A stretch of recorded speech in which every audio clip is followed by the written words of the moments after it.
Internal external দুই ধরনের উপকার পাবেন এই একটি মাত্র পাতা দিয়ে।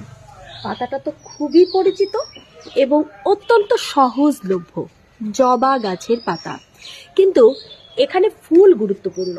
যদি ফুল হয় লাল 5 পাপড়ির জবা, তাহলে সেই জবা ফুলের পাতা, এই যে পাতা এবং সেই জবা ফুল নিয়ে একসঙ্গে করে যদি বেটে খেতে পারেন, তা সাদা স্রাব সেটা খুব দ্রুত ভালো হয়ে যায়। সেক্ষেত্রে নিয়মটা হচ্ছে 4 থেকে 5টি লাল জবার কলি ভালো করে বেটে কাজির পানি অর্থাৎ আতপ চাল ধোয়া পানি দিয়ে সেটা মিক্সড করে খেতে হবে। আর যদি এইরকম শুধু জবা ফুলের পাতা খেতে চান, তাহলে সেটা ভালো করে শুকিয়ে গুঁড়ো করে 1/2 চামচ জবা ফুলের পাতা 1 কাপ হালকা গরম পানিতে মিশিয়ে খেলেও কাজ কিন্তু আপনি পাবেন।